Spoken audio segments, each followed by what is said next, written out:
ये बहुत अच्छा कायदा देशमुख साहब ने लाया था और सबने दिल्ली भी भेजा हुआ है, लेकिन तब मोदी सरकार थी, उन्होंने कुछ नहीं किया। आज एनडीए की सरकार दिल्ली में है, उन्होंने भी कुछ नहीं किया, उसका हम जाहिर निषेध करते हैं।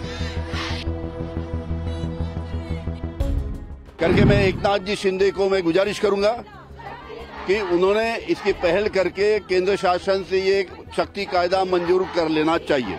राष्ट्रवादी कांग्रेस पार्टी शरद पवार के नेता और महिला कार्यकर्ता शक्ति विधेयक को मंजूरी देने में देरी के खिलाफ मंगलवार को राज्य सचिवालय के पास महात्मा गांधी की प्रतिमा के सामने विरोध प्रदर्शन कर रहे हैं। उन्होंने हाथ में पोस्टर लेकर नारेबाजी की और अपनी आवाज सरकार तक पहुंचाने की कोशिश की।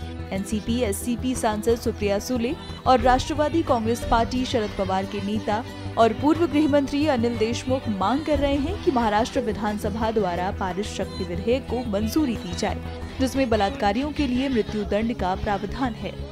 बहुत दुख की बात है कि शक्ति कायदा जो उद्धव जी की सरकार, महाविकास आघाड़ी की सरकार थी, उसने देशमुख साहब ने ये बिल आगे लेके गए थे। उनके सुझाव बहुत अच्छे थे उस बिल में और उन्होंने ये प्रस्ताव किया था।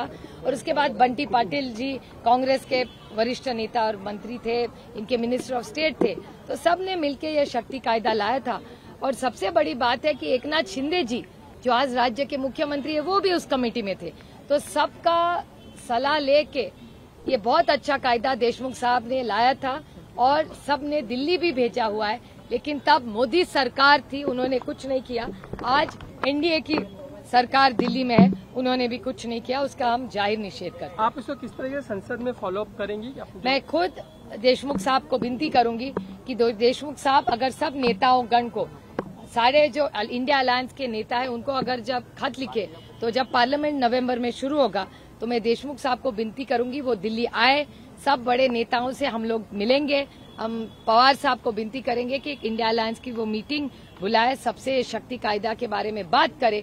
उसके बाद हम सब इंडिया अलायंस से उनसे बात करके विनती करेंगे कि हम लोग साथ जाके इस देश के जो होम मिनिस्टर है उनसे मिले और उनको विनती करे कि ये बिल ला दे। जो हमारी जब उद्धव जी ठाकरे मुख्यमंत्री थे, मैं गृह मंत्री था, हमने जो कायदा बनाया था शक्ति कायदा, जिसके तहत जो भी महिलाओं के ऊपर अत्याचार होता है, बलात्कार होता है या छोटी बालिका के ऊपर अत्याचार होता है, तो ये अत्याचारी को फांसी देने का कायदा हमने बनाया था। 3 साल पहले हमने ये कायदा महाराष्ट्र शासन में पारित किया, विधानसभा विधान परिषद में पारित किया। उद्धव जी ठाकरे के नेतृत्व में हमने कैबिनेट में उसको मंजूरी दिया और कांग्रेस, राष्ट्रवादी, शिवसेना, इन्होंने हमने ये कायदा मंजूर करके केंद्र शासन को अंतिम मंजूरी के लिए भेजा। 3 साल से हमने जो शक्ति कायदा बनाया था वो 3 साल से दिल्ली में सरकार के बाद प्रलंबित है। उसके पर कोई भी कार्रवाई सरकार ने, केंद्र शासन ने नहीं की। करके हम बार बार देवेंद्र फडणवीस जो आज महाराष्ट्र के गृह मंत्री है, मैं माजी गृह मंत्री के नाते देवेंद्र फडणवीस जी को चिट्ठी लिखा हूं, विधानसभा में उनसे गुजारिश की कि केंद्र शासन में आपकी बीजेपी सरकार है, वहां पे आप उसमें पहल करके वो शक्ति कायदा मंजूर कीजिए ताकि इसकी इम्प्लीमेंटेशन महाराष्ट्र में कर सकेंगे।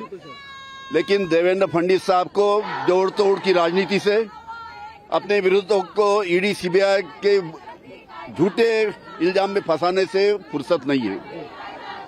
करके मैं एकनाथ जी शिंदे को मैं गुजारिश करूंगा कि उन्होंने इसकी पहल करके केंद्र शासन से ये शक्ति कायदा मंजूर कर लेना चाहिए। सर, अगर ये बिल नहीं लागू होता, क्या केंद्र सरकार को ये 15-20 दिन में इसकी पहल एकनाथ जी शिंदे नहीं करेंगे तो हम राज्यसभा में हम माननीय राज्यपाल के यहाँ इसी प्रकार का धरना देंगे। शक्ति विधेयक को उद्धव ठाकरे महाराष्ट्र के सीएम रहते लाने की तैयारी में थे। इस विधेयक में महाराष्ट्र सरकार ने रेप के मामले में मृत्यु दंड का प्रावधान किया था। साथ ही महिलाओं पर एसिड अटैक और नाबालिग बच्चियों के यौन शोषण पर भी कड़े दंड के प्रावधान किए गए थे। लेकिन उद्धव ठाकरे की सरकार गिर गई और एकनाथ शिंदे के नेतृत्व में बनी सरकार इस विधेयक को विधानसभा की मंजूरी नहीं दिला पाई। अब इसी विधेयक को लेकर शिवसेना उद्धव गुट शिंदे सरकार पर हमलावर है और इसे लागू करने की मांग कर रहा है।